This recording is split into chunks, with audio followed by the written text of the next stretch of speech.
오늘 하나님께서 우리에게 주시는 말씀은 창세기 12장 10절 말씀입니다. 창세기 12장 10절 말씀. 우리 동일한 마음으로 주의 말씀 봉독토록 합니다. 그 땅에 기근이 있으므로 아브라함이 애굽에 우거하여 하여 그리로 내려갔으니 이는 그 땅의 기근이 심하였음이라. 아멘. 저는 오늘 본문 말씀을 통해서 우리가 낯선 하나님을 만날 때라는 제목으로 주의 말씀을 선포하도록 하겠습니다. 우리가 신앙생활하면 일반적인 우리의 기대와 또 표면적으로 나타나는 성경의 가르침대로 볼 때에 순종의 결과는 잘됨이다 하는 것을 금방 알아차리게 됩니다. 순종하면 하나님이 복을 주시고 순종하면 잘되게 한다. 그런데 성경 말씀을 더 깊이 보다 보면 조금 다를 때를 만날 때가 있고 그 내용들을 통해서 우리는 성경적인 관점을 다시 한번 새롭게 볼 수 있습니다. 분명히 순종이 곧 복이다 하는 이 개념이 틀린 개념 아닙니다. 그런데 이 개념 자체를 더욱 확장해 나아가야 됩니다. 순종하면 내가 바라는 대로 되고 세속의 가치들이 성취되고 하는 것은 일반적인 그림이에요. 그러나 이러한 측면만이 있는 것이 아니라 더 깊은 차원이 존재한다 하는 것을 분명히 봐야 됩니다. 오늘 본문 말씀은 그 한 예를 보여줍니다. 오늘 본문의 아브라함은 하나님의 명령에 따라서 본토 친척 아비의 집을 떠나게 됩니다. 그 우상의 속을, 그 불신앙의 모습을 청산하고 이제 본토 친척 아비의 집을 다 떠나서 그들이 약속의 땅으로 갑니다. 말씀 그대로 얘기하면 갈 바를 알지 못하고 떠나게 됩니다. 그런데 오늘 본문의 앞선 4절 말씀을 보면 아브라함이 여호와의 말씀을 쫓아갔다. 그 말씀의 인도함을 받아서 그대로 가게 됩니다. 얼마나 아름다운 모습인지 모릅니다. 그러고 나니까 5절에 우리가 기대한 대로 그대로 진행이 됩니다. 중간 기점인 하란에 머물게 되는데 여기 말씀 보면 하란에서 모은 모든 소유와 얻은 사람들을 이끌고 가나안 땅으로 가려고 떠나서 마침내 가나안 땅에 들어갔다라고 그렇게 증거합니다. 하란에서 모은 모든 소유와 얻은 사람들, 이것은 우리가 기대할 수 있는 그러한 부분이 아닐 정도의 큰 기적입니다. 유목민이 지금 말씀 따라서 순종해가지고 갔다고 해서 거기서 어떻게 이렇게 많은 소유와 사람들을 얻을 수 있습니까? 하나님의 은혜가 아니고서는 이런 기적 일어날 수 없습니다. 우리가 정말 마음에 소원하는 대로 야 순종하니까 이렇게 된다 하는 것도 하나님이 분명히 주셨습니다. 근데 문제는 오늘 본문의 말씀으로 왔을 때 문제가 생깁니다.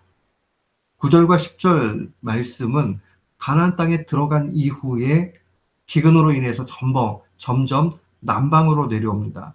남방은 네겝 사막입니다. 그리고 나서 애굽까지 이집트까지 오게 되는 겁니다. 여기서 우리는 헷갈리기 시작합니다. 과연 하나님은 뭘까? 하나님께서 정말 이 남방으로 계속 내려오게 기근을 주셔서 아니 그럼 하란 땅에 머물게 하든지 아니면은 가나안 땅에 왔을 때 잘되게 하시던지 아니야 잘 되었던 하란 땅을 등을 지고 그 다음에 아무것도 아닌 가나안 땅으로 인도해 주셔서 가나안 땅에서 결국 기근을 만나게 하신 하나님. 우리는 정말 당혹스럽기 짝이 없는 본문들을 보게 됩니다. 야, 과연 이걸 어떻게 해석해야 되지? 근데 문제는 이 5절과 9절 가운데 있는 6절부터 8절 말씀의 그 내용들을 바라보면 이 아브라함이 가나안 땅에서 계속적으로 하나님을 예배하고 특정한 죄를 지었다라는 기록이 없다는데 더욱 낯설게 합니다. 세겜 땅에 거하게 되지요. 그리고 거기서 단을 쌓고 하나님을 예배합니다.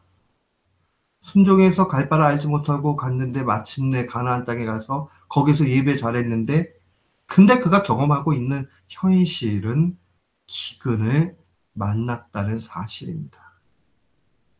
이것을 우리는 어떻게 해석할 수 있겠습니까? 사랑하는 성도 여러분, 이런 일들은 아브라함에게만 있는 것 아닙니다. 우리의 일상 삶 가운데도 얼마든지 드러날 수 있는 부분입니다. 정말 하나님이 내가 이렇게 고통당하고 힘들고 이런 걸 즐기시는 분일까 하는 의심을 갖게 할 수도 있습니다.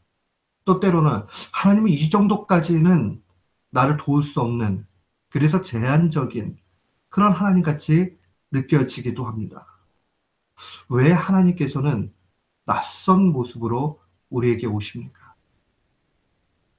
왜 하나님께서 우리에게 이러한 낯섦의 상황들을 허용하십니까?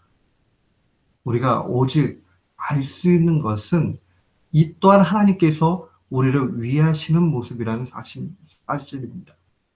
사랑하는 성도 여러분, 하나님의 능력받고 의구심을 받는 것이 얼마나 하나님에게 치명적인 고통이시겠습니까? 그런데 하나님은 그러한 것을 개의치 아니하시고 낯선 하나님으로 오십니다. 그래서 우리가 다 해석할 수 없는 하나님의 영역이 나타납니다. 루터의 지혜를 조금 빌려야 할 것 같습니다. 루터는 성경에 나타난 하나님이 드러나시는 하나님이 있고 동시에 숨으시는 하나님이 있다라고 그렇게 이야기합니다. 우리는 이 두 하나님을 다 볼 수 있어야 되고 이해해야 됩니다. 그저 이해할 수 있는 길이라는 것은 이것이죠. 이 또한 하나님이 우리를 사랑하시는 모습이다. 우리를 신앙의 길로 이끄시고 더욱 하나님을 신뢰하게 하기 위한 하나님의 방안이라는 사실을 기억해야 됩니다. 하나님은 세디스트가 아닙니다. 우리가 고통받는 것을 보면서 즐기시고 아이고 잘 됐네 라고 하시는 분이 아니랍니다. 우리는 그 사실을 분명히 알아야 됩니다. 하나님은 그런 하나님이 아니고 오히려 우리를 복되게 하시고 우리에게 좋은 것을 채워 주십니다. 사랑하는 성도 여러분, 우리의 삶 가운데 낯선 하나님을 만날 때 우리는 어떻게 해야 됩니까? 단 한 가지밖에 없습니다. 숨겨지신, 숨으시는 그 하나님이 드러날 때까지 기도하지 말고, 기도하고 낙심하지 말고 불평하지 말아야 됩니다. 오직 기도 가운데 낙심하지 말고 그렇게 나아가야 됩니다. 거기에 하나님의 숨으심이 있고 그 숨으심이 드러날 때가 있게 됩니다. 유대인들의 지혜서인 미드라시에 보면 다윗 왕이 세공사에게 자기를 위해서 반지 하나를 만들라고 얘기하죠.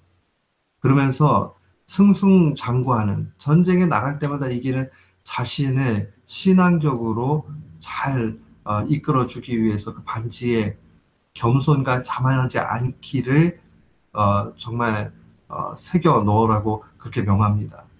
그때에 이 세공사가 쓴 그 내용이 우리가 잘 아는 이것 또한 지나가리라 라는 말이었다라는 그런 내용들이 나타납니다. 이 또한 지나간다. 이 영광스러움의 시간도 지나갈 것이요 고통의 시간도 지나갑니다. 사랑하는 성도 여러분, 우리는 전도자의 그 지혜의 말씀 다시 한번 기억해야 됩니다. 전도서 7장 14절 말씀 보면 형통한 날에는 기뻐하고 곤고한 날에는 생각하라. 하나님이 이 두 가지를 병행케 하사 사람으로 그 장래일을 능히 헤아려 알지 못하게 하셨다. 우리가 곤고한 날 만나기도 합니다. 그때 생각해야 됩니다. 그 생각한다는 것은 하나님께서 나를 위하십니다. 하나님께서 이 또한 지나가게 하신다 하는 그 마음을 가지고 나아가야 됩니다. 그러면 어느 순간 정말 그 고통에서 벗어나 있는 내 자신을 보게 되고 하나님을 더욱 신뢰하게 됩니다. 어떻게 알려줄 길이 없어요. 그저 우리가 경험해야 됩니다. 사랑하는 성도 여러분, 낯선 하나님을 만날 때마다 하나님의 지혜를 묵상하고 이 또한 지나간다. 곤고한 날에 하나님을 더욱 의지하면서 하나님이 나를 위해서 이 고난도 주신다. 그렇게 묵상하면서 승리하는 귀한 교우들 되시기를 주님의 이름으로 축원합니다. 아멘.